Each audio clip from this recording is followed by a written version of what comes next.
All right. Yeah, thanks for coming, everybody. So I'm just going to be talking a bit about Guardians and Guardian tanking and some of the intricacies concerning that.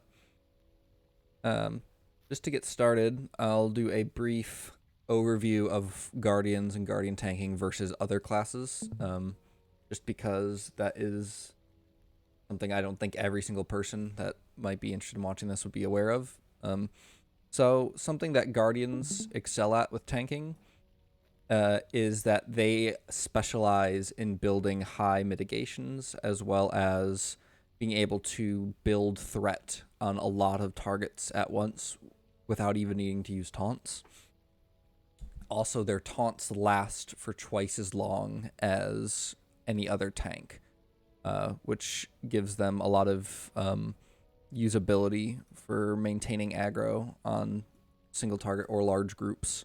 It makes it a lot easier for them than other classes. In addition to all that, they have a lot of cooldowns, which cooldowns are just your big skills that you can only use once in a while, that focus on block, parry, and evade, which in certain circumstances are very powerful. So let's jump into some traits and racial quirks that some different races have. So for Guardians, there are 3 races that are somewhat better suited to being a Guardian than others, which are Man, Dwarf, and Stoutaxe. The reasons for that is usually in passives. So if I pull up the passives for Man, my Guardian here is the race of Man.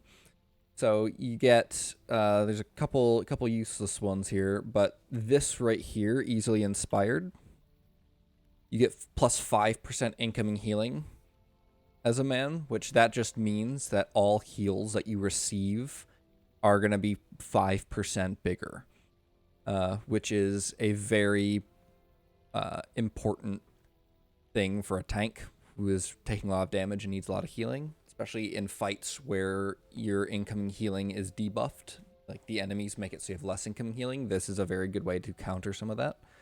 Also, another skill that the race of Man gets is Duty Bound, which every half hour you can give plus 5% max morale to your entire fellowship for 10 minutes, which is a very strong buff just to be able to give everybody. Some of the reasons that dwarves are good is that dwarves get a 1% common mitigation just intrinsically, which can be incredibly strong. So that what that means is all common damage, or just sort of regular like physical damage that you take, is going to be reduced by 1%. And I'll explain a bit later why that just 1% can actually make a big difference.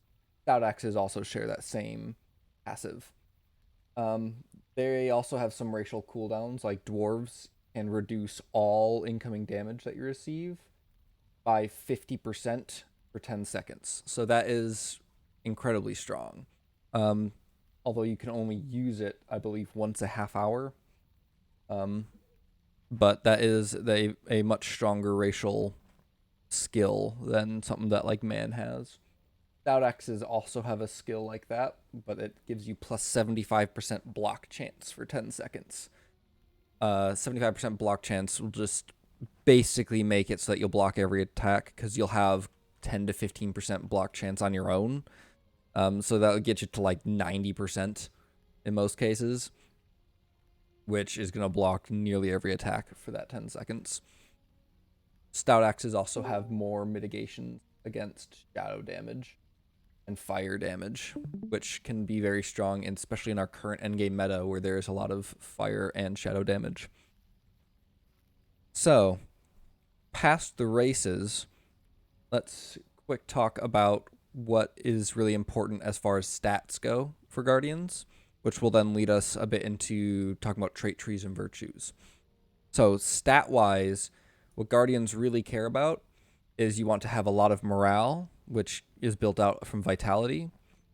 And then you also want to be building out your mitigations, which is your physical and tactical mitigations. Those are the main stats you're typically concerned about. There are some secondary stats that are going to be good, such as finesse, or in some cases resistance, or even crit. But in most cases, morale slash vitality and mitigations are your bread and butter stats that you care the most about. And so many builds will be mainly focused on those stats. So when you build a trait tree for a tanking guardian, you pick your blue line. So from blue line, you get a couple intrinsic skills, Shield, Taunt, and Litany of Defiance. I'll get more into the specific skills in a bit, but those are mainly good for support and building threat. So yeah, like it says here, AoE in single target taunting is what blue line's good for. Protection, survival, you're good at keeping yourself alive and protecting others. A intrinsic passive to blue line is that every time you use a shield skill, there's a 25% chance to add a buff to yourself called Fortification, which increases your physical and tactical mitigations by 1%, and that stacks up to 5 times. That is a very important mechanic for Guardian tanking. Your fortifications are a very big reason why Guardians are very good at building mitigations compared to some other tank classes. So let's start building into blue line. So in blue line, you got your first 3 skills. Is you got one that just adds % block chance, which is good in many circumstances, but in some other circumstances it can be less good. Like there's some like bosses or attacks that just can't be blocked at all, so it becomes less good in those scenarios. You have Tireless Defender, which makes it so when you use Guardian's Ward, which is one of your skills, it reduces all your power costs by 10, 20, or 30%. That is by and large useless in the current way that the game is played. Power costs is not something that you need to be concerned about. The last skill in blue line here gives it called Relentless Assault. It gives your Sting skill a % chance to give you a block or parry response, which is very strong. This skill is a definite must-have for any tank build. Recently, it also gave the additional bonus of giving you about 34k finesse, which is another really nice to have, because finesse is like a decent secondary stat for Guardians. Also, when you finish building out that first tier, grants you the passive Guardian's Defense, which just gives a bunch of % bonuses to defensive skills. So your armor goes up by 10%, which armor contributes to your mitigations. It gives you extra crit defense, which currently isn't a very important stat, but is still pretty nice. And then it gives you a 2.5% for block chance and block mitigation, which is very nice. For any time that you can block attacks, that's going to be very strong. Also gives minus 25% shield wear when you're blocking. So when you block an attack, it doesn't wear down your shield as much, which, I mean, I guess is nice, but isn't, the most important thing. All right. Second tier here, we have Guardian's Pledge, which is the first of our big cooldowns that we're going to come across. So it gives a % chance to block, parry, and evade, which right now for me, that's about a 55% chance it adds to each of those. When you activate this skill, if you have a bunch of enemies, you in most cases won't be taking any damage at that point. And we'll discuss why later, but part of that is when you block attacks, you get healed as a blue guardian, as one of our passives. So this is a very strong cooldown in any fight where you can block, parry, or evade. Here is Guardian's Ward Tactics. So this makes it so that when you use Guardian's Ward, which is a important skill that you use fairly regularly, it gives you extra tactical mitigations, which is very strong. Because building mitigations is something that Guardians always like to do. So we're definitely putting 5 points into there. This unlocks our next passive, Adaptability, which just is, it gives you a small bonus to your block and parry rating when you're hit by attacks, which is nice, but it's also flushed fairly often because whenever you use a response skill, a block or parry response skill, it just cashes out those stacks, so it just comes and goes and doesn't have a huge impact on your build. Next, we got Shield Smash, a really big shield hit that is good for building threat, which I'll talk about threat in a bit. We got Reversal here, which makes so that your skill that you use to recover from being stunned, it gives it a shorter cooldown and also gives you immunity to being stunned again. Like it extends that by up to 20 seconds. So this is very strong, especially in any fight where you can be stunned. In general, for like a general tanking build, I will usually take that. Next, we got Bellow. Bellow is a very important trait, so that reduces the cooldown of your challenge, which challenge is your big AoE taunt. It's your one taunt that can taunt multiple enemies at once. So it reduces the cooldown by about half, which is very big. So it goes from being right now, it is a 1 minute cooldown, and once I put all the points into this, it makes it a 30-second cooldown. So very important skill. In addition to that, it also extends the range of challenge and then Fray the Edge, which Fray the Edge is your single target taunt, which it extends the range significantly, which is very helpful, especially when you're trying to gather a lot of groups or you have that one hunter that's just standing super far away aggroing something. You can taunt whatever it has off of it even without running up super close. This is very important. You're definitely getting all those points. Next tier down, we have Follow Through, which just adds AoE targets to your Shield Smash. So it's a big shield hit that can now hit up to 7 targets, which in many circumstances is very good. So we're going to take that. Here we have Smashing Stab. This is a tricky skill. What it does is it has different effects depending on what skills were used before it. So it mainly concerns Shield Swipe and Retaliation, which are two. So Shield Swipe is a shield hit. Retaliation and Whirling Retaliation are some sword hits that you have. So whenever you block a skill, that lets you use Shield Swipe. Whenever you parry whenever you parry an attack, that lets you use Retaliation. So depending on the combination of these skills that you use will determine what Smashing Stab will do. So if you use it after Shield Swipe, it'll stun the target and do some damage. If you use it just after Retaliation, it puts a bleed on the target and does some damage. If you use it after both Shield Swipe and Retaliation, it will open a Fellowship Maneuver on the target, which is very strong in a lot of circumstances. So that is why you would use Smashing Stab, because it's very difficult to use it just after a Shield Swipe or Retaliation. You have to just time things perfectly because you're constantly using those other skills. So whenever you use it, it's almost always after both. There's some circumstances where FM's Fellowship Maneuvers are very important, but usually you have like a burglar or something that can help with that. But in general, I personally do like taking this skill because it can just cancel inductions on enemies and just kind of stun them for a moment. You got to be careful when you use stuns because some fights have mechanics where things need to be stunned at certain times, and if you stun them too early, they could be immune. But when you're just generally tanking, this can be nice as a interrupt, more or less, for enemies. So I do like taking that.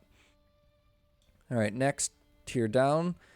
We passed a couple of our passives here, so let me go over these real quick. We got Shield Wall we unlocked. Shield Wall is a very big support skill. It lets you put a shield wall on anyone in your fellowship, and it transfers all the damage that they're taking to you instead. So they won't take any damage. Instead, you'll take all of it for them. That can be helpful if someone's like on the brink of death and you're trying to save them before a healer can heal them up. You just have to be careful whenever you use this skill because you will be then taking like double damage in some cases. So you got to make sure that if you put Shield Wall on someone that you're very aware of what's happening in the fight so you know whether or not you'll be killed by doing that. Reflect damage will go through Shield Wall. So if you throw it on like a champion or someone and they're hitting a boss and that boss has a reflect, they'll still die even if they have shield wall on, because that reflect damage will go through shield wall. But to my knowledge, all other damage will be avoided for them and transfer to you through shield wall. And this is a toggle skill, so it can just stay on them for indefinitely. If you get stunned, it can fall off though. Next, we got Challenge the Darkness. This just adds extra targets to your challenge skill. So it by default, challenge can do 7 targets. This increases it to 10, which is very nice for a lot of AoE fights. This next passive is a very strong one. It makes it so that your fortifications basically double their mits. So instead of being 1% mitigations per fortification stack, you now get 2%. So at full stacks, that goes from 5% extra mitigations to 10%, which is very strong and very good. So we would definitely like being able to earn that. All right, next we have shield spikes, improved shield spikes. This is nice, but I have a trick for how I like to use this. So what shield spikes is that they are a consumable that you can use to make your shield attacks more likely to crit and change the damage type of your shield attacks. Shield attacks critting is important because it can help build fortification stacks, which is something I'll go over in a moment because that's one of our upcoming skills here. So you definitely want your shield attacks to be able to crit, which makes shield spikes very nice. What improved shield spikes do is it increases that crit chance, so up to an extra 5%. So it goes from an 8% crit chance on the consumable to 13%, which is very nice. It also extends the duration, but that's not as big because the duration is 35 minutes already. So at rank 5, that makes it go to plus 600. What's that? 10 minutes. So you get up to 45 minutes from 35, which in most cases isn't that big of a deal. It's nice, I guess, but you mainly like this for the crit chance. I will not trait this in our current tank build because while you're tanking, that doesn't really help you in any way. It helps you before the fight. So we'll ignore that for now. Next, we got disorientation. So this makes your shield smash and shield blow provide a debuff. You can reduce your enemy's block, parry, and evade chances by 5%. In most cases, this is useless. The way that we tank in this game currently is that we will usually have the tank. Well, tank in like one spot, your enemies standing here, and all the rest of your group is behind them, hitting the enemies in the back. What that does is makes it so that the enemies can't block or parry anything anyways. So reducing that by 5%, it doesn't really do anything. So we'll just ignore this skill for now. Next here, we have Warrior's Fortitude. What this does is that it adds some effects to your Warrior's Heart skill. Warrior's Heart is another one of your major cooldowns. So what it does is that it increases your maximum morale temporarily, and then also heals you by a lot. Right now, for me, it's a 97% morale heal from a legacy that I have in my legendary weapons. So this is effectively a full heal with extra morale on top. What this does here is that, in addition to that, it will also increase your physical mitigation, incoming healing, and block chances, which are all very strong. And a lot of those effects can be permanent throughout the fight until you leave combat. So this is a very, very strong skill to pick up. Highly recommended. Actually, I would say it's required. Next here we have Stoic, which also affects Warrior's Heart. So what Stoic does is that it gives a % chance to apply a bubble on top of the normal effects of Warrior's Heart. So what a bubble is, it's just temporary health that you'll get on top of your regular health. That damage will have to go through that before it can actually hit you. So it's very good. Most people will put at least 5 points into this. So what the 6 point does for Stoic is that it makes the bubble slightly better, and then it also provides damage reduction to that bubble. So when that bubble is active, you take less damage. I am a big fan of this. Even if something's hitting you hard enough that it gets rid of that bubble in one hit, for that one hit, you took less damage because of the effects of Stoic. So I also typically will put that extra point into there to get that damage reduction.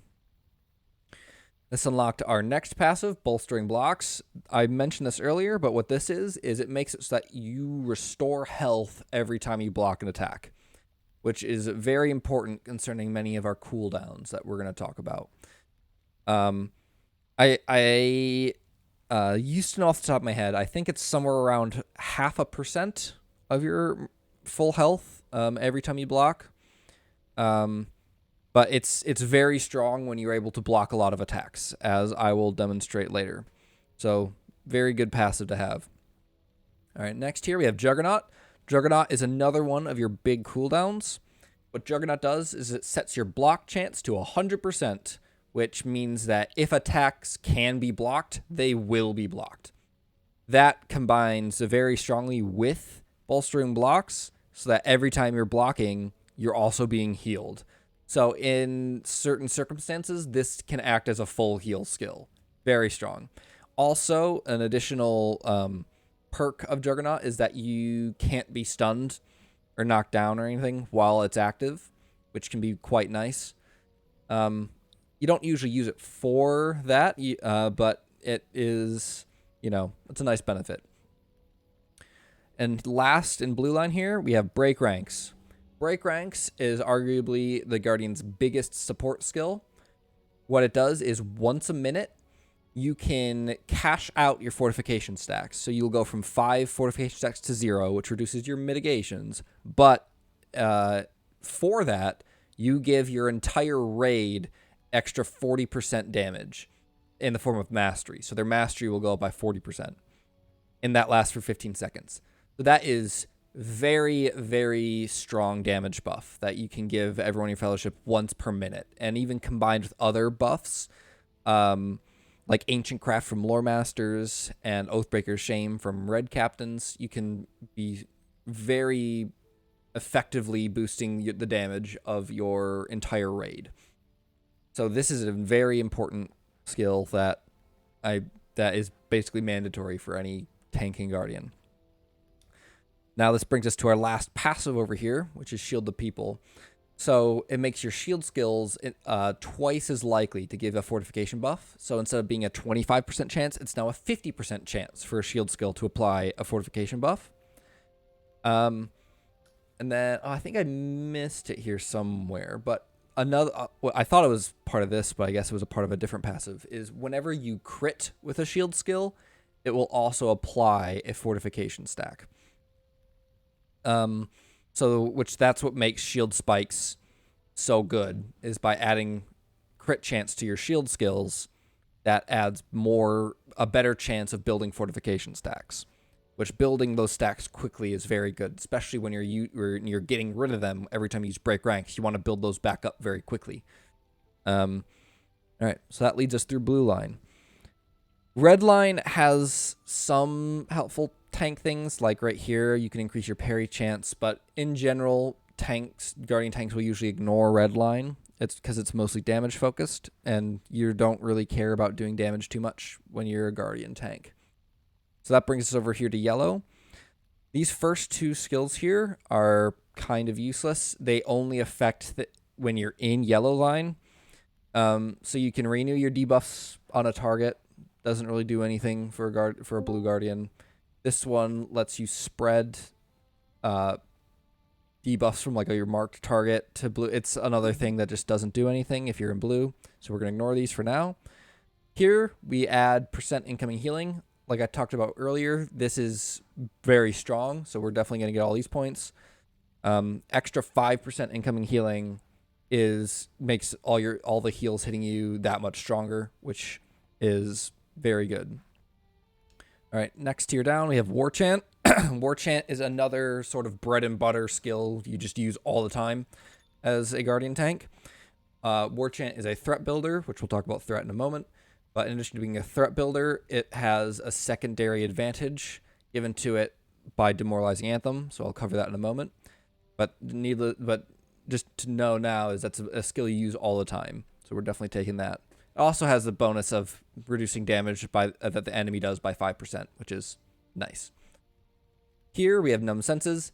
It makes Ignore the Pain, remove additional debuffs. So Ignore the Pain is your cleanse skill. So what this does is it removes up to 1 disease, wound, fear, or poison effect from you. What Numb Senses does is it makes that remove more debuffs. So when you put all 3 points into that, this will now remove 4 debuffs every 5 seconds, which is the strongest personal cleanse in the game. No other class can keep up with that except for like a couple special cases, like a yellow bear on themselves or something like that. So that's very, very strong. Now we put all the points into these skills that we want, but it didn't unlock the next tier because you need to put 1 more point into something. So these are both useless. They don't really do anything. So I just throw a point into Radiate just to unlock the next tier. So in the next tier, first tier we got Bolster, which Bolster gives you a permanent stacking effect to your crit defense. So every time you block an attack, it gives you extra critical defense. Crit defense just makes it harder for an enemy to crit you. It's not that important because a lot of bosses in the current endgame just don't crit. And the ones that do it's not usually that big of an issue, so that's not the most important stat. So typically you end up ignoring Bolster. Next we have Thrill of Danger. Thrill of Danger is a strong sort of mini cooldown, and it's base here. All it does is it gives you a little bit of extra power, but later on it will add a heal to it, which I'll cover in a moment. So this is going to be a strong skill.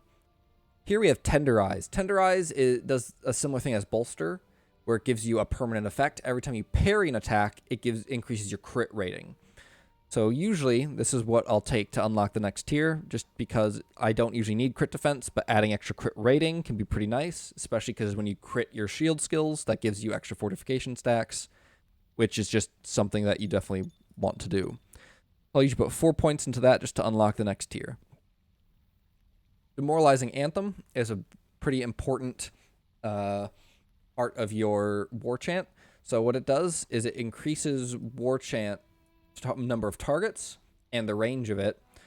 The range is less important. The most important part of Demoralizing Anthem is what it says in the description here. War chant will also reduce the cooldown of your block, parry, response skills.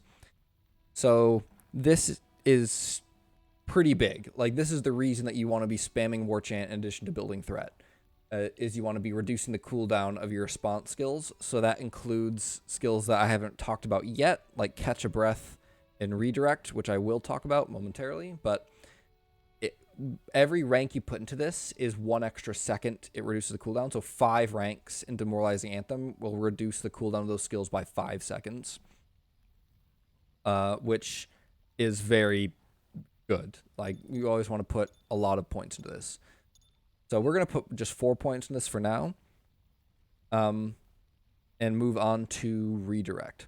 So Redirect is a very powerful skill that Guardian tanks use, and you want to use it as often as you possibly can.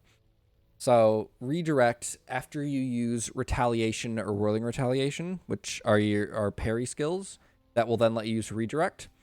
Redirect makes you negate 10% damage and reflect 10% damage. So if you're hit with an attack that does 100 damage, instead you'll only take 90 damage and reflect 10 damage. So it's a very, very strong skill that Guardians want to have up as much as possible, because the reflex nice, but negating incoming damage is huge for a tank when you're taking a lot of damage. And since it is a response skill, this Demoralizing Anthem cooldown reduction, so every time you use War Chant, you're going to be reducing the cooldown of Redirect, which is really important. So, because if you want to be using Redirect all the time, you need it off cooldown. So it's normally a 30-second cooldown. Reducing that with War Chant is a pretty big deal. So going on to the next tier, you have Strong Bursts. Don't really care about this. It's damage. Damage isn't something that a tank is you know, that's not their priority. So we're just going to ignore extra damage. Here we have Bring on the Pain. This is very important. This adds a % heal to Thrill of Danger.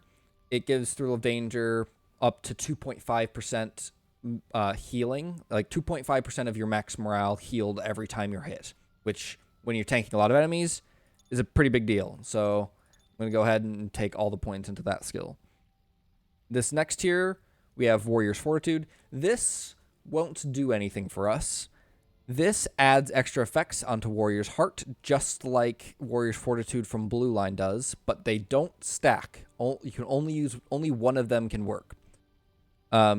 So even though this adds more incoming healing, evade chance, which is nice, but we can't use it since we're using the effects from Blue Line. So unfortunately, we just have to ignore this. Now we finally get to Vicious Rebuttal. So Vicious Rebuttal just adds, it makes your redirect more potent. So it goes from 10% damage negation up to a 35% at rank 5. So we put all the points into that, because that makes that very strong. And so this is what my sort of standard Guardian tank tree ends up looking like here.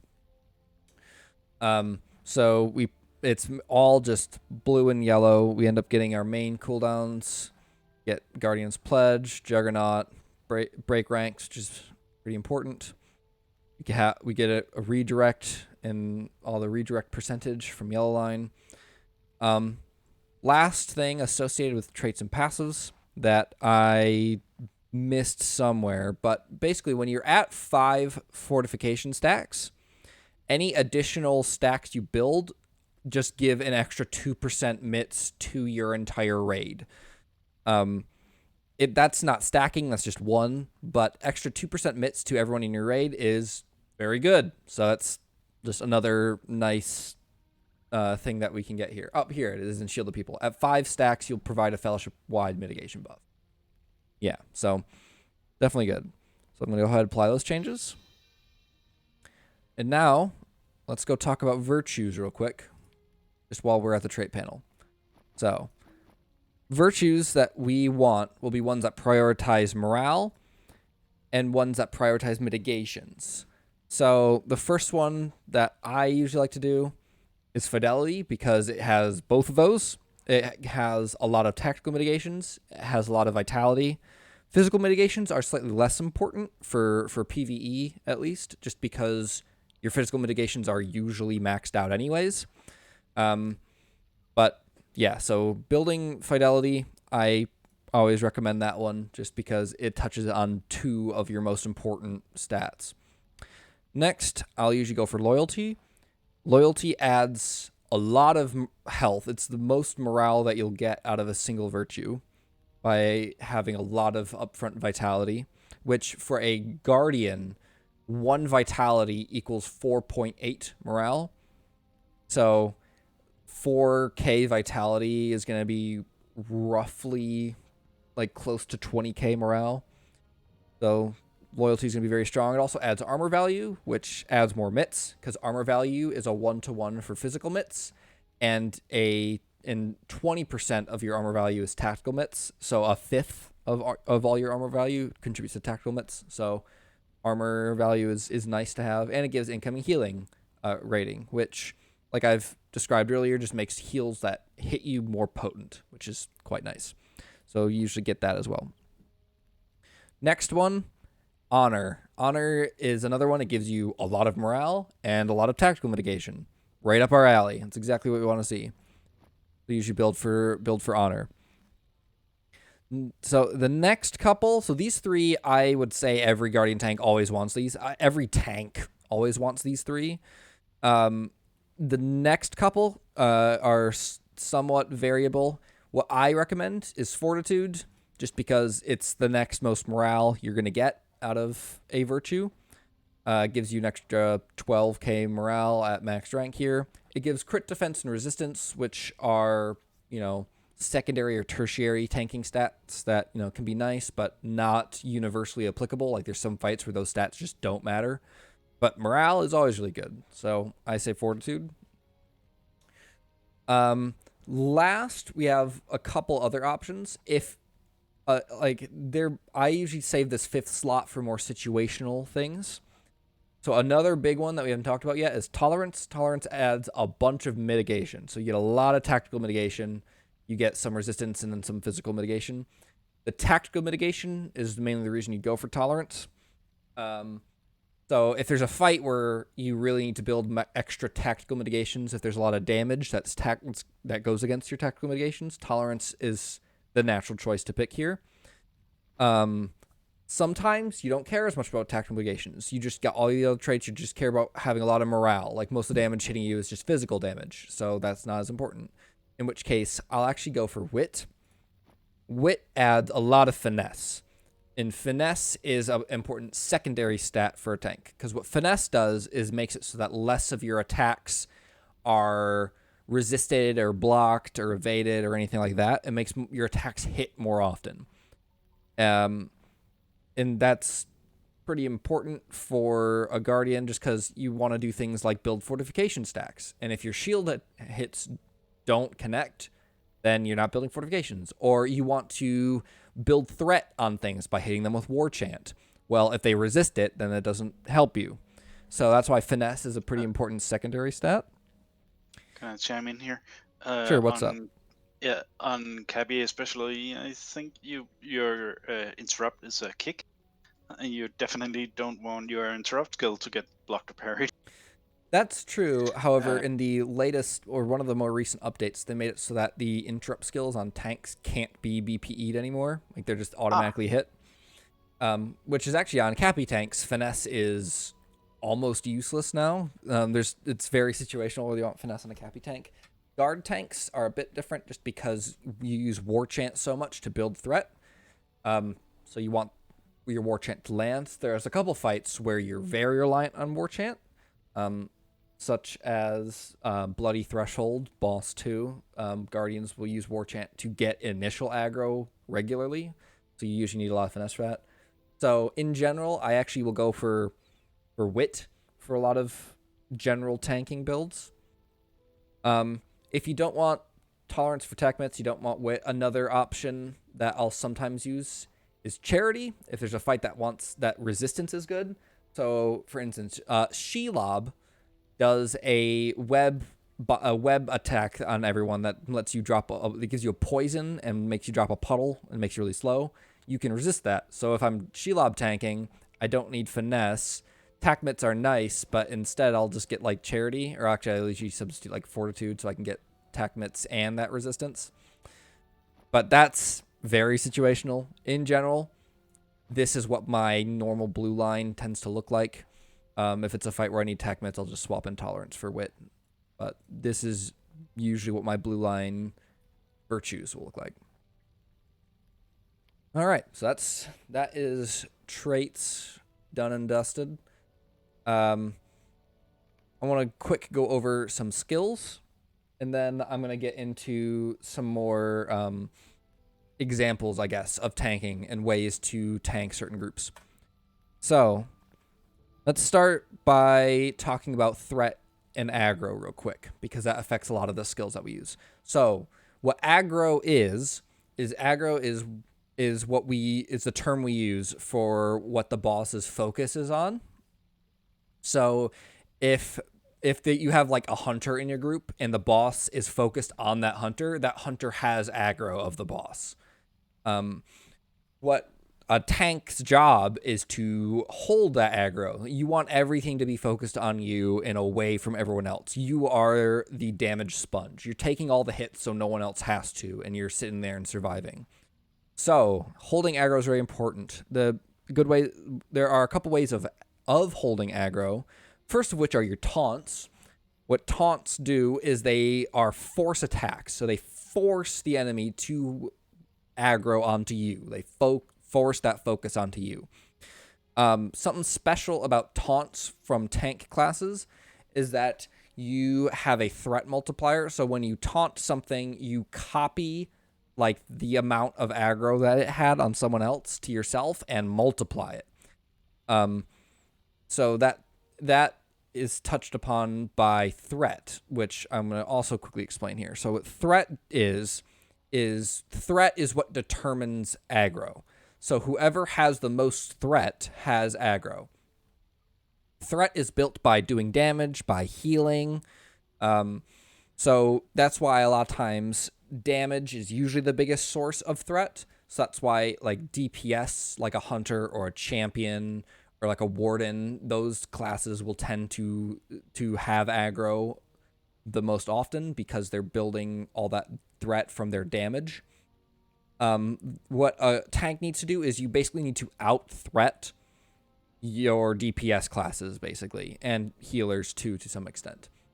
Guardians are very good at building threat. You have a lot of skills that do it, but also your force attacks copy that threat. So if someone does a lot of damage to something and then you taunt it with one of your force attacks, you basically copy whatever threat that person built and then multiply it onto yourself to make yourself even more threatening.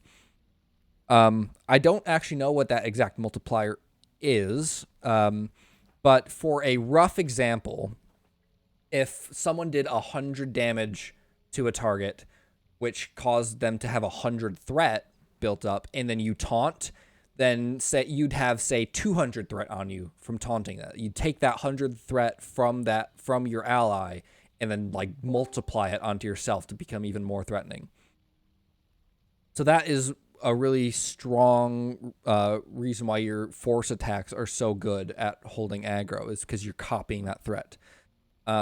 Guardians also have many skills that build threat on their own more than just what regular damage would do. So that would be skills like your War Chant is one of your biggest threat builders. Also, all of your shield skills tend to build threat pretty quickly. Shield Smash is a very good one because that usually does a lot of damage, and the more damage it does, the more threat it'll also build. Shield Taunt is a good threat builder, but that also activates break ranks, so you have to be careful when you use Shield Taunt. There's a couple other threat builders like Litany of Defiance. Litany of Defiance is a skill that will... I'll go over it real quick here. Basically, it cashes out your fortification stacks, so you go from 5 stacks to 0 or whatnot, and it makes you intercept damage from your fellowship. So if you're familiar with captains, it's kind of like in harm's way that captains do. You intercept damage and put it onto yourself. That can be risky in a lot of situations. So unless you know exactly what's going on in the fight, and if you have your warrior's heart to also use with it to give yourself a higher health pool, like you can sometimes get away with using it. But in general, I usually advise newer Guardians, newer tanks to just avoid Litany of Defiance, because more times than not, it can just end up getting yourself killed, which is the opposite of what you want to do as a tank. But so anyways, your threat builders here are things that you just want to be using a lot to build threat to keep that aggro.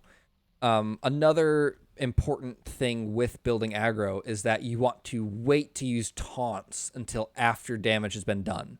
So right when you go into like a bunch of enemies, you want to let your allies do some damage to those enemies before you use challenge, because then you'll take that threat that they all built from their damage and copy it onto yourself, which is very important for holding that aggro on a lot of targets. If you go into a fight and instantly use challenge, you will probably lose all of the enemies to your allies. Like your allies will probably have that focus, have that aggro from the enemies instead of you, because you didn't have any threat on anyone that you were copying at. You were just using it right off the bat.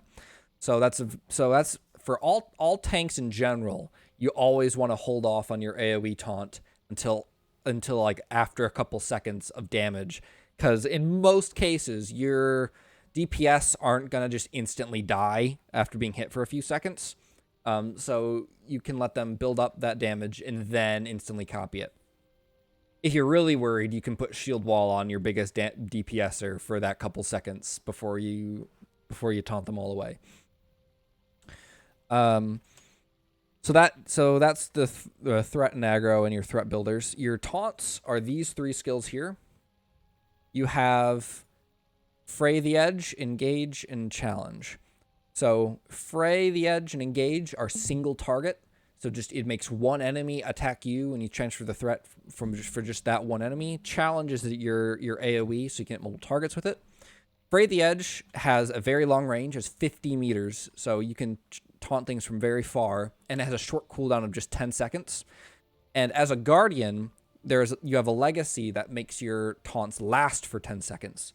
So Fray the Edge has something like a 95% taunt uptime on a single target, which means if you're only fighting one thing, a Guardian should never ever lose aggro.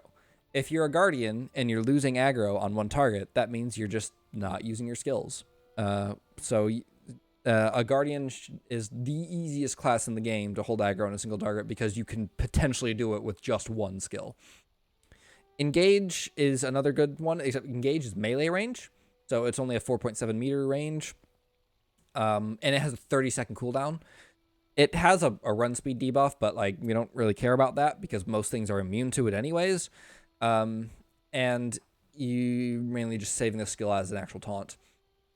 And then Challenge is good. Challenge is your AoE taunt. It has like a 14 meter range, so it's a little bit further than melee, but it's still not super far. But Challenge is just, it has a 30-second cooldown. It's what you want to use a bunch when you are aggroing a lot of enemies, and you usually want to hold off a couple seconds before you use it in a pull, like I talked about before. All right, so those are your taunt skills. Your bread and butter skills, the skills that you're using all the time, will include things like War Chant, Guardian's Ward Tactics, and Sting. These three skills you're basically spamming between your shield skills and your other skills and whatnot. War Chant, it reduces the cooldown of a lot of your respawn skills, like Catch a Breath and Redirect, so you're spamming War Chant for that. It also is one of your good threat builders, so you're always spamming it for that. Guardian's Ward Tactics, you want to be using it at least once every 10 seconds. It adds all of these buffs, so extra parry and block, parry and block chance, percentage chance, which is very strong, and then because of a trait I talked about earlier, it gives you extra tactical mitigations. So you basically want to keep these buffs on yourself at all times. It has a 10-second duration and a 3-second cooldown, so it's usually not too hard to keep this up. You just need to make sure you use it once every 10 seconds. And last, Sting. Sting is important because it can proc, parry, and block responses. Block responses aren't as big of a deal because you have another skill that can give you a block response, but you don't have anything in blue line that gives you an instant parry. So you're usually spamming Sting in order to get those parry responses in order to keep redirect up. But Sting has a 2.5-second cooldown, so you basically just use it between your other skills. It's also a very fast animation, so it's easy to fit in. Past those, you'll use your block and parry skills. So let me pull up all the block skills. So block, you have Shield Blow, Shield Swipe, Bash, Shield Smash. Shield Blow gives you a block response. It's a skill you can always use. That's a 10-second cooldown, but it will give you an instant block response, which will enable you to do the rest of your skills. After you use Shield Blow, you can then use Shield Swipe, or if you just had any block response, you can then just use Shield Swipe. Shield Swipe is a attack. It just enables you to go further into your blockchain. Next, after that, you use Bash, which is an interrupt and a stun, and it is also a decent threat builder. And using Bash unlocks Shield Smash, which Shield Smash is basically like a bigger Bash. It does essentially the same thing as Bash does, but it can do it to 7 targets. And it does more damage. Instead of using Bash, sometimes you'll have Shield Taunt. So Shield Taunt also needs Shield Swipe to activate. So you need a block response, you need Shield Swipe, then you can use Shield Taunt. Shield Taunt is a threat builder, so it increases threat of up to 4 targets near you. But what it's mainly used for is once per minute, you can cash out your fortification stacks to use Break Ranks, which is the big damage buff I talked about earlier. There is nothing that really tracks that cooldown for Break Ranks, that 1-minute cooldown, except for plugins, unfortunately, which I will touch on in a little bit. So you need to use shield swipe in order to get shield taunt as well. So those are your block skills. Your parry skills, you need a parry response to use. So you have retaliation, rolling retaliation, and then redirect. So retaliation and rolling retaliation are your initial parry response skills. One single target, one's AoE. In almost all circumstances, I will typically use retaliation just because it has a very quick animation. It's basically like Sting. It's just a very quick jab, and then you're through that animation, especially since you don't really care about damage. Rolling retaliation can be nice if you have a lot of targets, because that bit of damage can also help to build threat. But most of the time, we'll use retaliation, and then you'll have redirect, which redirect you want to keep up as much as possible. You're spamming Sting to get parry responses to use redirect. You're spamming War Chant to reduce redirect's cooldown. Redirect is one of your most important tank skills here because negating 35% of incoming damage is huge. That's a very, very big buff you can have on yourself. So you want to be spamming redirect as much as possible. So these are all of your block and parry skills. You'll use those in between your bread and butter like War Chant, Guardian's Ward, and Sting. Another one you have is also Stagger. Stagger is a debuff. When it crits, or if you hit the target from behind, it reduces their run speed and makes their attack duration longer. So they do less attacks per minute. So it's nice. It's something that it has a very short animation, so you'll just throw it in sort of whenever. It's not something that you're like super concerned about keeping permanent uptime on in most cases. It's just a sort of a filler skill you'll just chuck in there. Next, I want to talk about your interrupts, or your interrupt and your animation cancels. So Stamp is your main interrupt skill. Bash and Shield Smash also can interrupt inductions, which gives Guardians a lot more utility than some other tanks, just because you have so many interrupt skills. Stamp is an important one because it is also an immediate skill. Immediate skills means that it can cancel animations. Ignore the Pain is another one of these as well. So you can use these skills in order to get through your other skills quicker by making their animations cancel. To quick demonstrate this, I'll show you what some of these shield skills you use look like with their long animations and how you can speed up your skills with the animation cancels. So to give myself a block response here, I'm going to use Shield Blow. This lets me use Shield Swipe, which does that. Then you can go into Bash and then Shield Smash. Your streaming is a little bit choppy. Well, I don't know if there's a whole lot I can do about that. Okay. I am recording this, so you'll be able to see it afterwards. Okay. But what you can do instead of going through those long animations is, so Shield Swipe had that very long back and forth cutting motion. If I use Shield Swipe and instantly use Stamp, oh, well, never mind, it timed out. Let's try this again. So you Shield Swipe and then Stamp. Or I tabbed out. I'm doing great. Don't worry about it. All right. Last try here. So Shield Swipe and then Stamp. Bam. You cancel that skill early. Or I'm using Bash and then Ignore the Pain. Boom. Cancel that skill early. So by using these cuts, you can get through your rotation a lot quicker, which can just speed up how quickly you can do things like build your fortification stacks. I almost always use a cut with Shield Swipe because it has such a long animation that you always want to cut that and move on to your next skill.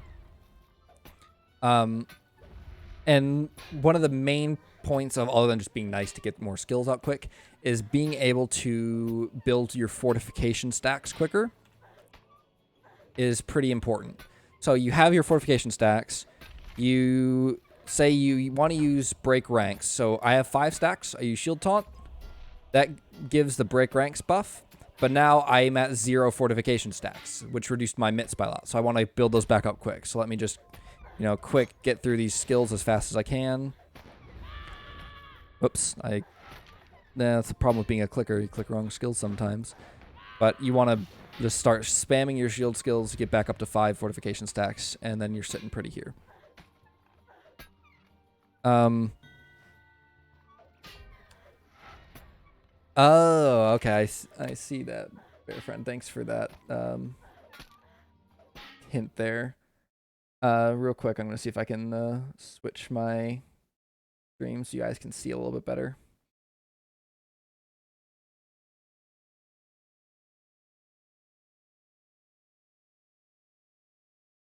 The All text was totally readable though. Yeah. All right. How's that? Yep, it just popped from 15 to 60. Yeah, better. All right. So yeah, just a quick demonstration of that again.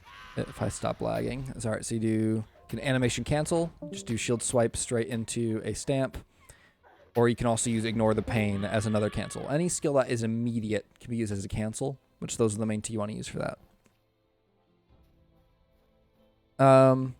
Last skills I want to talk about here before going into a couple examples is we got your cooldowns, which your cooldowns are all your big survivability skills that have long cooldowns, which is why we typically call them cooldowns. So you have Juggernaut, Guardian's Pledge, Warrior's Heart, and Thrill of Danger. Juggernaut, I talked about before, it sets your block chance to 100. You heal every time you block something, so if you have a lot of targets, that's a very strong skill. Against a single target, it's slightly less strong unless that target is hitting attacks that you can block. Sorry, better switch back to read mode. Okay. That's fair enough. Although now I can do it pretty quickly. All right. So with see, that's Juggernaut with Guardian's Pledge. You get evade, block, and parry up by about 55% if you have the legacy maxed. Which, in addition to your intrinsic block and parry, gets you easily like 60 to 70% chance to block, parry, and evade. And those effects, like block, parry, and evade, all and the way they interact with each other is sort of like they kind of stack with each other. So basically, when you pop this, it's highly unlikely that you're taking any full hit that's not at least partially blocked, parried, or evaded. So that's another strong cooldown. Warrior's Heart is your strongest cooldown in any time that you can't block, parry, and evade hits. Warrior's Heart gives you a bunch of extra health. It because that's stoic. It gives you minus 20% incoming damage as long as your bubble's active. And then it gives you these permanent effects here, which give you a almost useless amount of incoming healing, but it gives you 2% physical mitigation, 1% block chance, and 1% partial block chance. That lasts the duration that you're in combat. So if you pop Warrior's Heart at the beginning of a fight, you keep these effects through the rest of the fight, which is pretty strong. 2% physical mitigations is huge. And then you have Thrill of Danger, which every time you're hit, regardless of block, parry, evade, just any hit at all, you gain plus 2.5% morale because of the way we traded it. So that is another very strong, and this can be used every minute. So that is a very strong cooldown for yourself. Past that, you also have Catch a Breath, which Catch a Breath is a big heal. Catch a Breath needs a block or parry response. So you can do Shield Blow, which will give you a block response. You can then use Catch a Breath, or if you're using Sting, you have that 25% chance of getting a block or parry response, which will then let you use Catch a Breath. However, if you have both a block and parry response and use Catch a Breath, it will consume both of them. So that is something to keep in mind if you're, trying to get through your skill rotation. So this is a pretty strong heal. This is also reduced, like the cooldown is reduced by War Chant. So it's another reason that you spam War Chant is it reduces redirects cooldown. It also reduces Catch a Breath's cooldown. So if you need more heals, spamming War Chant can be good for that reason too. Last couple skills here, just to talk about them. You got Turn the Tables. This is your stun recovery. If you're stunned, you can use Turn the Tables and not be stunned anymore. It also procs a Fellowship Maneuver, which is cool, but it's not as useful because you can't really control getting stunned in most fights, so it's not really an on-demand FM.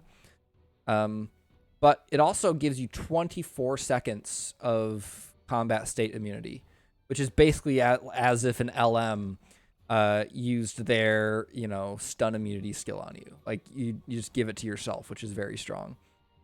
Especially since the cooldown of the skill is only 15 seconds with the way it's traded and with legacies. So you can basically have permanent stun immunity. Every time you're stunned, you can just instantly use turn the tables to be unstunned. And then last here, you got charge. Charge just makes you run fast. I have a legendary item swap that is an unimbued legendary item that gives you plus 10% or plus 10 seconds charge duration. Pretty nice. So it just, yeah, it's nice for when you're gathering up enemies. All right, so next I want to go into some examples of tanking. Let me get out of a housing neighborhood real quick so I can actually launch an instance here. I'm gonna launch a T2 stairs just to show what it can be like when you have a lot of enemies and how you can just keep yourself alive without a healer, which is something a lot of newer tanks will be doing, is going into activities like stairs or 3-mans or whatnot when you have a lot of enemies to fight. So if I start stair battle, let's make it T2, make it 6-man sized. So a popular tactic I like to do when starting stairs is just pull all the enemies that you can from both sides of here and then just tank them all. So when I start here, I'm going to pop charge, and I'm going to get the initial aggro of those guys in the back using War Chant. So let's start. Let's get charged. So we're running faster. Get in range. War Chant these guys. Also, I realize I forgot to switch the stream back, so this is going to be a nice buttery 5 FPS. Usually you'd want to hit these guys as you run by to get some threat. I'm just tabbed out switching to stream. All right, and then you get up here.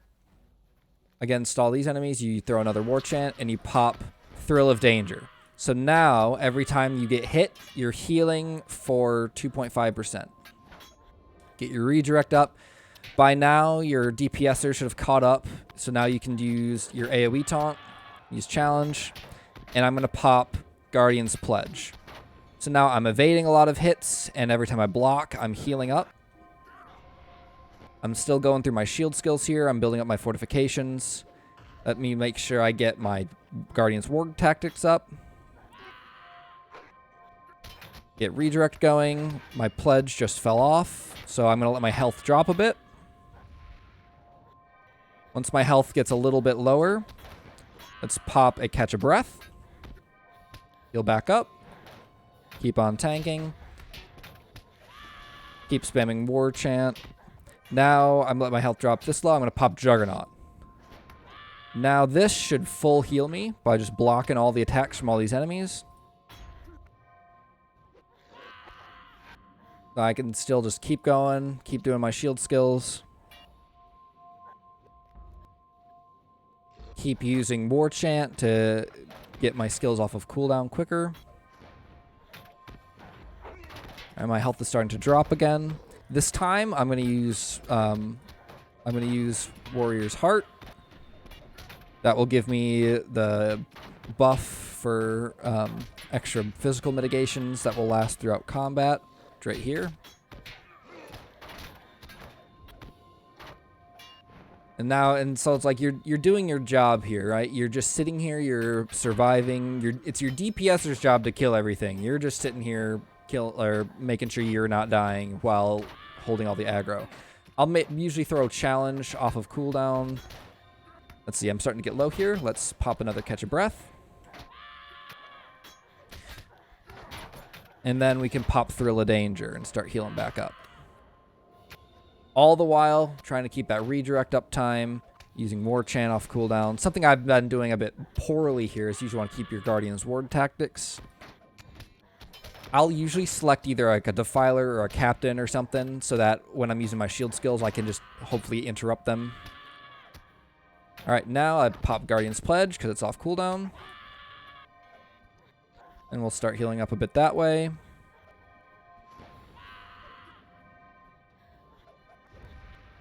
Yeah, so just sit here and just outlast everything. So the way that Guardians can do this is also why Guardians can sometimes be like a bit of a good solo class, is you can just tank things forever. All right, getting low. I'm going to do a catch a breath and into a redirect. And now I just need to survive until my Girl of Danger's off cooldown. Pop that. Heal back up.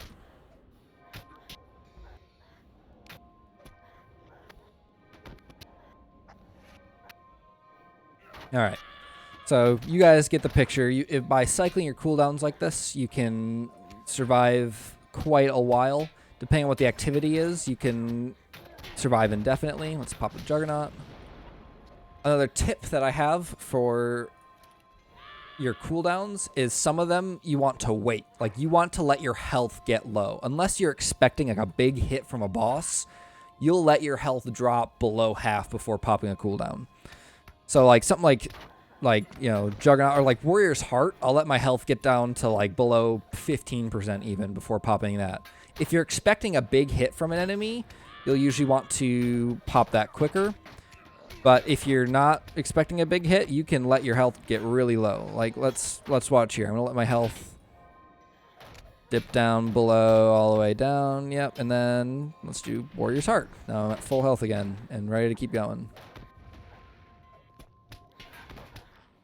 All the while in a group this size, you're doing some damage. Like, yeah, like I've done 15 million damage to all these enemies across 5 minutes, which is not good, but it's, you know, it's something.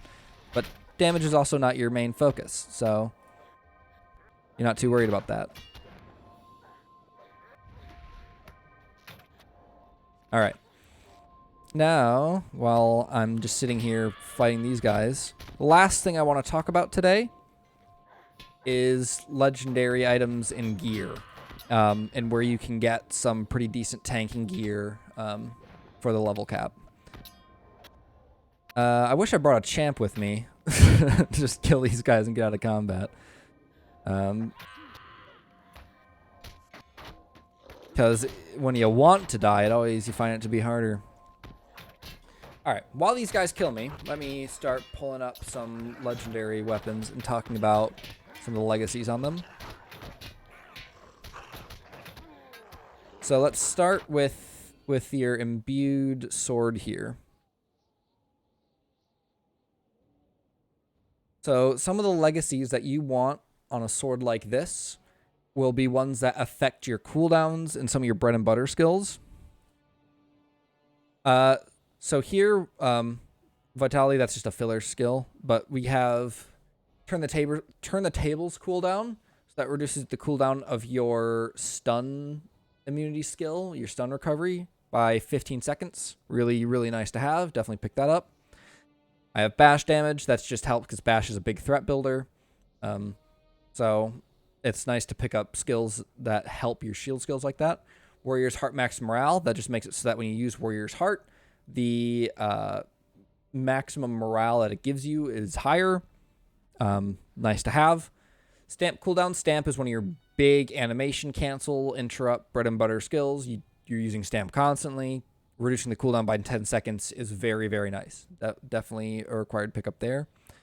Guardian's Pledge cooldown. Reduce Guardian's Pledge by 60 seconds. So Guardian's Pledge becomes a 2-minute instead of a 3-minute cooldown. Very big, very strong. Definitely pick that up.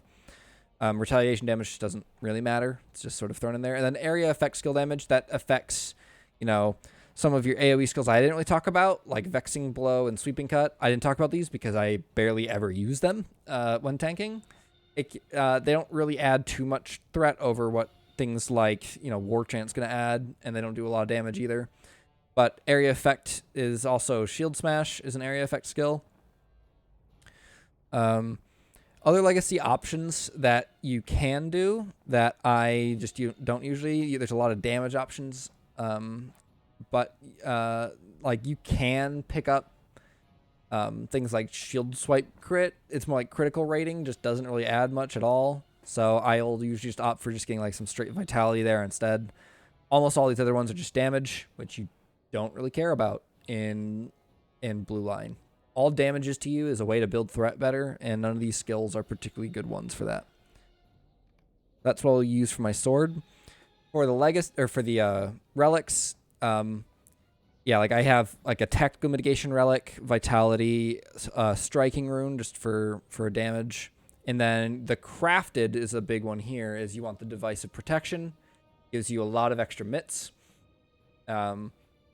Guardians like having high mits, so I will say on a guardian that this is better than having like just vitality. Vitality is okay to have there, but I just think the mits are better. Moving on to your belt. So for the belt, there are a couple legacies that you definitely need to have. So the first one is you get your Guardian Pledge magnitude. So this makes your Guardian Pledge go, instead of a 20% bonus to all your BPE skills, it makes it like a 55%. Definitely important. Definitely want to pick that up. Has a nice bonus of shield swipe damage, which isn't bad. I have Stoic Bubble Strength. Stoic Bubble Strength just makes the bubble from Warrior's Heart bigger, and the longer that bubble lasts, the more incoming damage reduction I have, because I had that 6 point into Stoic. So just another really nice to have. You definitely like picking that up. There are options you can get instead of that, but I'll talk about that later. We have Shield Smash damage. Just Shield Smash the threat builder. Nice to have more damage on that. This is a very, very important legacy. +5 force taunt duration. That makes all your taunts 10 seconds instead of 5, which is which is a very big strength that Guardians have over other tanks. You always definitely need to have this. You always want this. You're really shooting yourself in the foot if you don't pick up this legacy. As a bonus, you get some shield blow damage, which is nice. Some shield damage in general. That one is, it just affects all of your shield skills, so it's nice to pick up. Those are a lot of threat builders. Catch a Breath cooldown and Catch a Breath morale heal. That just basically makes Catch a Breath a lot better in general. Definitely want to pick that up. Catch a Breath is one of your a very big, lowish cooldown heal. You definitely always want to be picking that up. Last, we have Warrior's Heart Fortitude morale heal. So that makes the heal go up by 87%. So normally, Warrior's Heart only heals for, 10%, whatever? And then this makes it 97%. So it goes from being a small heal to a full heal, which is pretty big. You don't necessarily need to max out that legacy because, you could potentially just be like a 90% heal or an 80% heal or something and be okay. But it's definitely a legacy you want to pick up. Some other belt legacies that are good. One that a lot of Guardians like to run is light damage. Light damage affects how much damage War Chant does. And since War Chant is one of your big bread and butter threat builders, picking up extra light damage can be pretty nice. If I were to pick this up you could obviously make a swappy belt, I guess, but that would be super tedious since you use it all the time. So I would probably swap out either, if you're the kind of person that doesn't like putting the last point in Stoic, then the Stoic Bubble legacy is less important, so you could put light damage instead of that one. Or, you could probably do, instead of shield smash damage, you could get light damage. It becomes more personal preference at that point. There are other defensive legacies, but I don't think a lot of them are very good. Adaptability rating, extra 4K block and parry rating is basically useless. Catch a Breath power healing, you don't really care about that. If you ever have power problems, just eat regen food. Eat food like the 9-star pies that just give you in combat morale and power regain, because then you don't care about power or anything. You'll never run out of it. Cry resist chance doesn't really matter. It's a very small amount. It's basically like finesse, but not super useful. Anything that's like rating typically is not useful. Percents are a lot more important. 8K block rating from Guardian's Ward, I don't think is impactful at all and not worth it over some of these other legacies. Damage, don't really care about damage unless it's on a threat builder. Parry is another just rating, don't care about that. Protection is a yellow line skill, so we don't really care about that. It's also just a rating, so it's like nothing. Damage, crit, damage. None of these are threat builders, so we don't really care about any of these. So that is what I like to put on the belt. There are a couple swappies I like to have as a Guardian tank. They're an unimbued one-hander and an unimbued belt. The unimbued one-hander is mainly just for that charge duration. You swap to that. Charge is now 19 seconds versus without it, it was 9. So it like doubles it. So I always like to have that. Nothing else on this really matters. You just need any one-hander. It could be a third age, doesn't matter. And you just get that charge duration legacy. That's it. The belt is good for challenge targets. So something I did when I pulled all those ads before that I didn't really call much attention to it, but I switched to this belt, used challenge, and switched back. So challenge is normally only 10 targets. With this legacy here, this +5 challenge targets, now you get 15 targets out of challenge. Really useful in a big pull like the one I did earlier. But if you build out this swappy, you also need to get this +5 force taunt duration. Just so that, because if you're using challenge, you still want it to have that 10-second taunt instead of a 5-second taunt. So you just need to get the +5 force taunt duration, +5 challenge targets. And that's all you need on that. You don't need any other stats or whatever. Nothing else really matters on there. It's because you're just swapping it for a moment, hitting that, and swapping back. So those are what I use for swaps. I would argue that for a lot of fights, like while these swaps aren't mandatory, I would highly recommend having them, especially since they're so easy to get. If if you're struggling to get third ages, something that you can do is in relic forging, you can just build yourself third ages for fairly cheap. So on unidentified items, you scroll down and then you can just, for about 6k shards, you can just make a level 100 third age. And same with the belt. So they're which that is pretty cheap. Like if you break down a lot of like extra, settings and whatnot, you can get a lot of shards. You can build these up for very cheap. They're also usually like super cheap on the auction house. You can find third ages often for under 100 silver even on the auction house. It picks them up. All right, so that's it for LIs. Last thing I want to go over before just opening up to just general questions is gear. So some of the gear that I have is a lot of high-end raid gear. You don't need really good high-end raid gear in order to effectively play Guardian tank in raids and 3-mans. Some starter gear that I would recommend currently is if you can join T1 Fall of Khazad-dûm, it can get you a lot of 3-slot armor pieces that are very good for tanking. So I have a couple examples here. So these pieces are going to be some very, very strong tank pieces. All you really want to do is slot vitality in them. But you can get these from T1 Fall of Khazad-dûm, which is something that groups in LFF are running a decent bit. It's not too hard to get through there. So picking up this gear can be very strong. Other gear is running this instance I'm in right now, stairs. You can get some jewelry pieces and some other tank pieces. Pieces are tank pieces if they have stats like tactical mitigation or incoming healing or like block and parry. Those are all tanky stats, so you're usually going to want those kind of tank pieces. Other important gear pieces are from Remerchant raid. So Remerchant, it can be a bit harder to farm out the gear pieces you need for that. Some you can just straight up buy without even having a deed for finishing that raid. But what the Remerchant set does is, I'll just use this piece as a example, is this down here, the 4-slot bonus. It gives you minus 30 seconds on your Juggernaut cooldown, which for times when you want to use Juggernaut, so in things like where I am right now, like tanking stairs or tanking Fall of Khazad-dûm or something where Juggernaut is good, having that 30-second reduction can be pretty nice. So it makes it 2 minutes, 30 seconds instead of 3 minutes.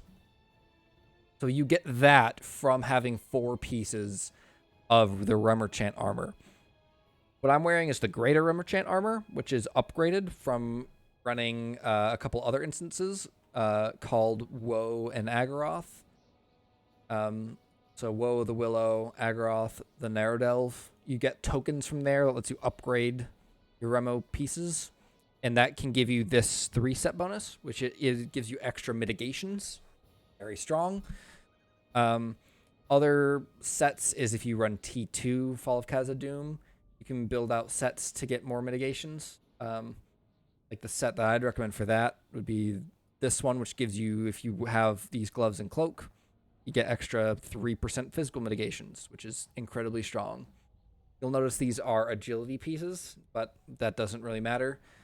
You don't really care about that secondary stat, might versus agility. You just care about bonuses or what else the gear gives you, what other stats gives you.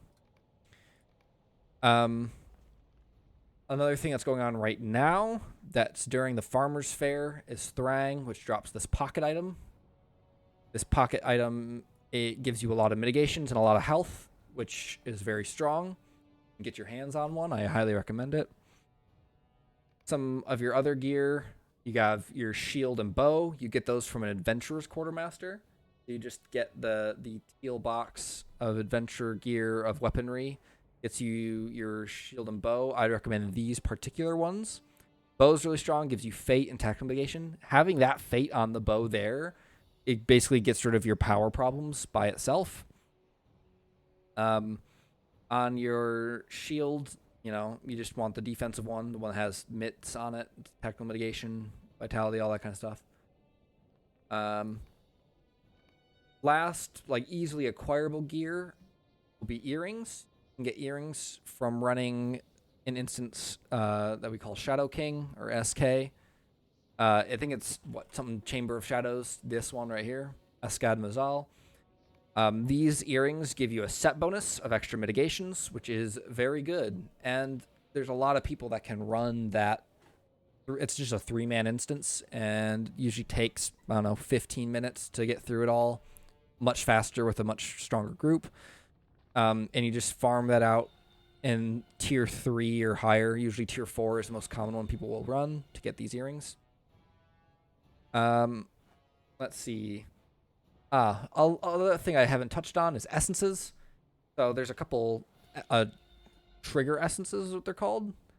You can get trigger essences by running this instance. Stairs at T4 or T5 will drop trigger essences and will unlock the ability to barter them. Trigger essences are nice because these fellowship trigger here gives you 0.5% mitts for your whole fellowship. And if other people in your fellowship have this essence, they can stack with itself up to 3 times. Really nice. And then you have a personal trigger here that's a 2% mitts for yourself. These are very good because percent mitts are very strong. You can get this personal trigger by crafting T4 essences. That's the Warmly Moonlit essences. And getting a crit on them. So if you crit on this, it gives you this mystery essence box, which this mystery essence box has a small chance of giving you a trigger box. The trigger box you can then pick these essences in. Otherwise, the only way to really get your hands on those easily is doing T4 Bloody Threshold or higher, which is quite difficult. So this is probably your easiest way of getting these triggers, is by crafting these. Let's see, what else? Oh, let me backtrack real quick to my belt, because I forgot to mention this right here, this True Rune of the First Battle. I usually use this on the belt. It gives you partial evade and parry mitigation. So when you partially evade or partially parry an attack, it doesn't hit you as hard, which is pretty nice, especially because it's percents, and percents are really strong. You can craft one of these from the Relic Master inside of Melding. I believe, let's see, Great River, I think. Yep, Great River, True Rune of the First Battle. You need 4 tier 8 relics. You can get those from a skirmish camp, or a lot of times you might just have them, or you can meld other relics with relic forging. But yeah, building out a True Rune of the First Battle is pretty those partial mitigations there. Last piece of gear I'll talk about that you can get is anvil gear. A lot of times it can be nice to run 2 pieces of anvil, just because it can give you extra percent mits, so 1% physical, 2% tactical. Sometimes it can be worth losing some stats to pick that up instead, but that's pretty situational and you don't need to. Basically, if you can run T1 Fall of Khazad-dûm and run some stairs, you can get a lot of the tank gear that you'll want to get started into raiding or endgame instances. And then these last gold pieces are from tier 3 Bloody Threshold. I'm actually running the agility pieces because the agility pieces have more vitality than the might pieces. The might pieces can be nice because you can get more mitigations out of them, but these agility pieces are usually what I'd recommend for in general tanking. One last thing I'll say before opening up for questions is some stat goals. Stat goals that you want to hit on a Guardian in the current endgame is if you can hit at least, so without any buffs on you, so as I am now, you want to have at least 650,000 morale, and try to have at least 450,000 tactical mitigations. I'd say Not 1.8 million. No, you don't need 1.8 million on a Guardian, as that's quite difficult to hit. Well, but you did hit it. Yes, but that's not sustained. But hitting those goals can be nice. Past that, getting some finesse, getting at least 100k finesse at the low end can be nice. Higher can be better. If you're wondering, to cap out your mitigations, 800k is capped on tier 3 and higher. Which hitting that, you have to really build specifically for it to hit that. But you don't usually have to worry about capping out your mitigations unless you're starting to run higher tier raids. In which case, you hopefully will have some other raiders that can help guide you towards a cap build like that. All right, so it's been a lot of information in the last hour and a half, but hopefully this is helpful for anyone that's trying to pick up Guardian, learn some Guardian tips and tricks. And I am open for any questions that you guys might have. Yeah, thank you for doing this. I'm excited to watch your recording so I can pause and read more things and compare to my Guardian. Yeah, hopefully it can be helpful for anyone going forward, at least, at this level cap, because things will probably change come Goon to bad.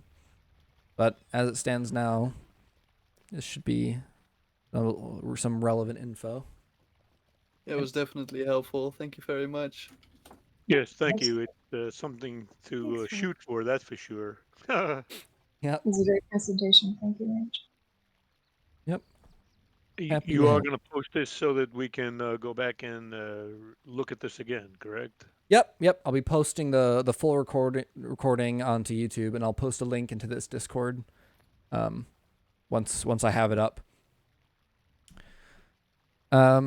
Yeah. Thank you very much for your time and effort in trying to teach others how to be as creative and as assertive as you have been. Thank you. Yep, no Yeah, problem. thank you. Thank you, Range. Yeah, so I guess there's no other questions or comments. I have a few questions. Sure, go for it. So earlier on you talked about break ranks, and that's like a 1-minute cooldown. Mm-hmm. You said something about plugins to keep track of that cooldown, I think. Okay, yeah. So I can quick here. Let's go over some plugins. So for break ranks is interesting because it applies a buff, but it has no visual cooldown anywhere built in. So what I'm currently using plugin wise is a newer one called Gibberish. Which Gibberish, actually, real quick, are you guys able to read text right now? I don't remember what setting this is on. Yeah, I can read it. Okay, so with Gibberish, I mean, there's a couple things that can run it. Prime plugin is another one that can track it just out of the box. You just install Prime, use a lot of the default settings, and it can just track that kind of cooldown. Like, for instance, if I use Juggernaut right now, up in the upper left corner is where I have these readouts, but it can track the duration of skills and then the cooldown for them, and it tracks break ranks in there as well. But what I have found I like better is this gibberish plugin, which for break ranks. So I made a window for it that I just use some of these settings. These are just visual settings. But for the effect itself, this is how I set it up. So, you know, for the token, it's just the name of it. And I have used regex turned on. So basically what it's doing is it's just looking for a buff on you with this name. And that triggers this cooldown. I made it so it's for a 60-second timer. Some of the other things don't really matter. Protected doesn't matter here because protected only matters if you can proc it more than once. But break ranks can only be procced one at a time. So that doesn't really matter. So yeah, these are the basic settings that I use to get break ranks. That I just put the window down here near my skill bar, because when a lot of my UI elements I like to track in this general area of my screen, just because that's where my eyes are most of the time in a fight. Because I'm a filthy clicker where I use keys to do a lot of these like skills here, but then I'm clicking most of the rest of them. And so I need to be looking at my skills in order to click them. But yeah, so gibberish is a very clean, nice interface I've found for tracking break ranks. I can quick go and show you what that looks like. While I'm doing that, I will mention that another plugin that I would highly, highly recommend any Guardian or any tank in general to use be Buffbars. Honestly, any Raider, I think, should use Buffbars. It is, for a higher tier rating, almost mandatory for tracking debuffs on yourself without just looking at all the little icons under your name. I have this right here, Buffbar debuffs, a buff bar that just tracks all debuffs on me. Which I have here. What I did is I made it so it tracks all debuffs, and then I just blacklisted ones I didn't care about as they popped up, because you could just right click on it and hit blacklist. But for being able to track the debuffs on your character is really important for any raider, but especially for tanks. There's a lot of mechanics that revolve around that kind of stuff. I also use buff bars to track my fortifications. So I just made a simple one like this.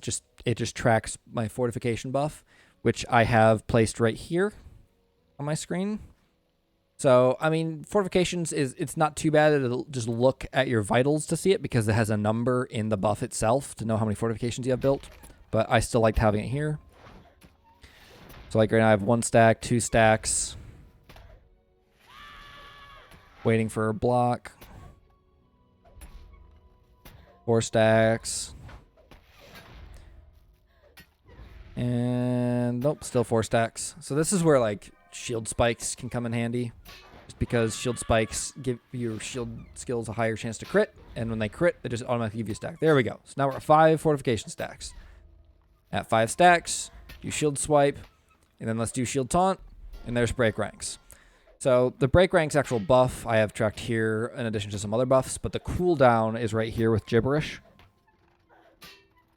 So it just tracks it there. I have another one that I don't think is as nice, but it also works, is a skill timer, which every time I use shield taunt, it just procs a timer on top of it for 60 seconds. But that's also not the most accurate, because if I use shield taunt without break ranks, it will reset that timer.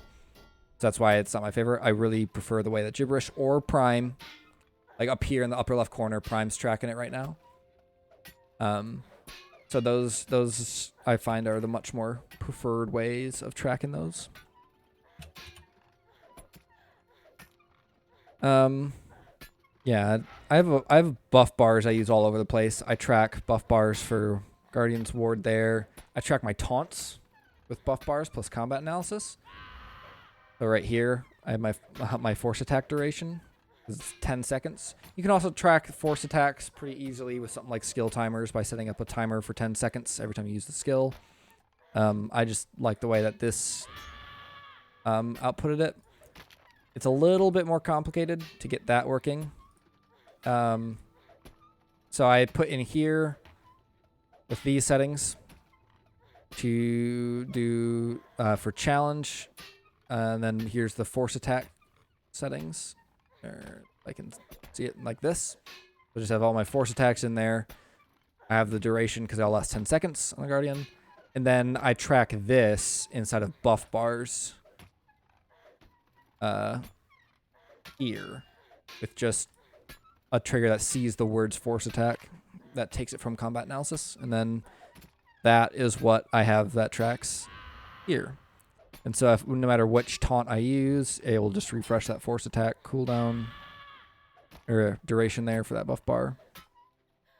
So it's pretty handy. But yeah, once you get something like buff bars, you can play around with it more if you want to track more things. These are just the settings that I use. You said with a skill timer, you could like hit a skill and then it'll just set off a timer of duration of your choosing. So it sounds like you could set up like a 1 minute timer with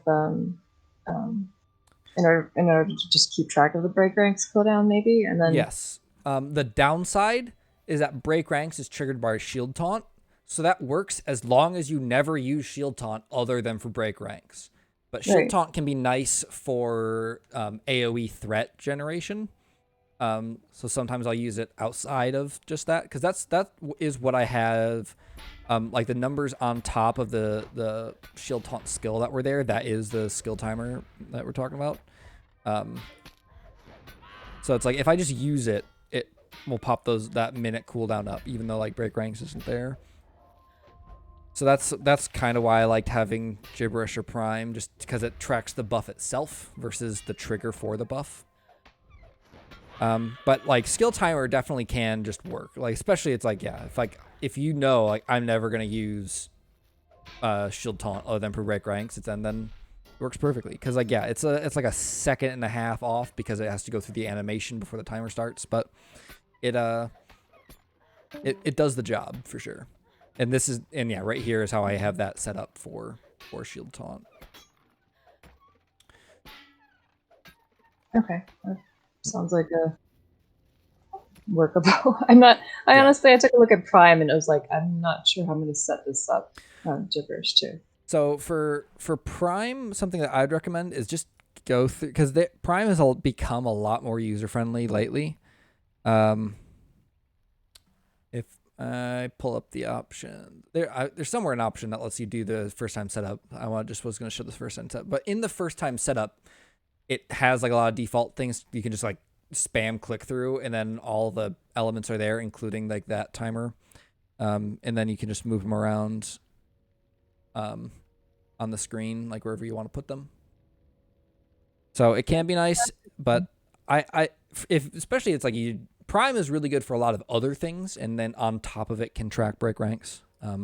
If I was just trying to specifically track break ranks, I'm a big fan of Gibberish, like I showed earlier, just because it can make a really clean, simple, small window like bar for that.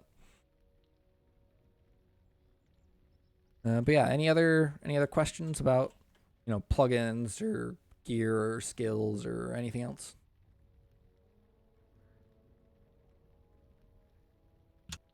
Alrighty then. Well, thanks for coming, everyone. I wanted to ask about Stagger as well, because you mentioned, I think it's a attack duration debuff on your target, but I thought the tooltip says you have to be behind a target? You have to be behind it, or you have to crit. Or crit.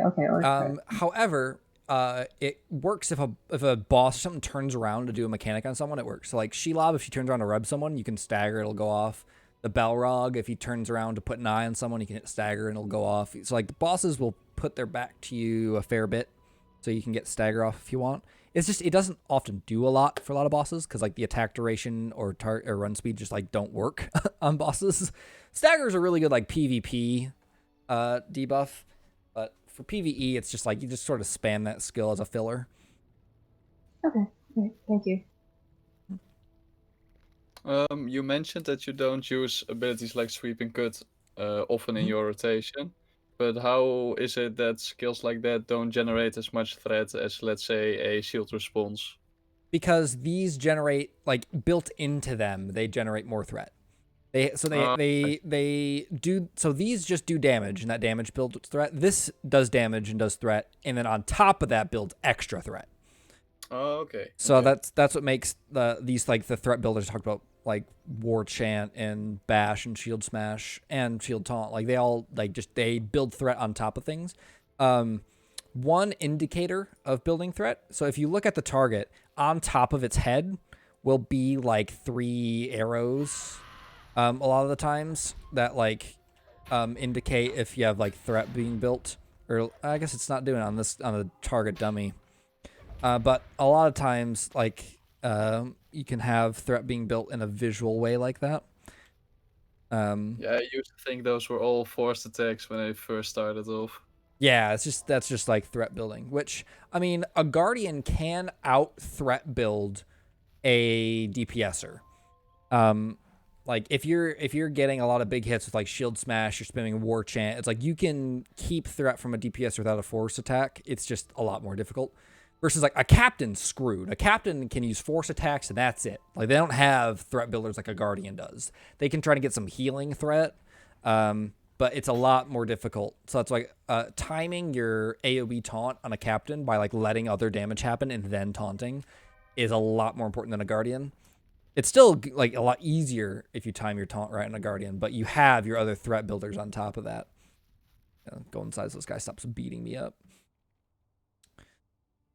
But yeah, so that's why I don't, like, Vexing Blow used to be a threat builder, which is why it's called Vexing Blow. But it's not anymore. It's just a straight damage skill, and so Sweeping Cut. And it's more like, and these also have longer animations. So it's more like your time is just better spent spamming your other skills.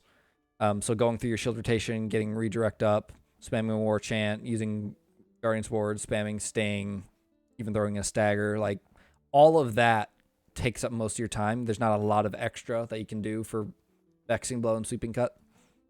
So it's like in an AoE fight, you can use them. It's fine, like, because they'll do some damage. It's just for the purpose of threat building and aggro, they're not very useful.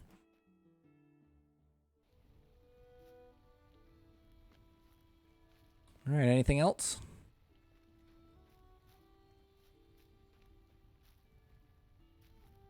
Okie doke. Thanks again, Range. Yep, thanks for coming, everybody. And I'll put a ping out in this channel once this video is posted. It'll probably be later today. Sounds great. Ooh. Thanks a bunch. All right. Yeah, Bye. thanks. Yep. Bye. Thanks. Bye, everybody. You.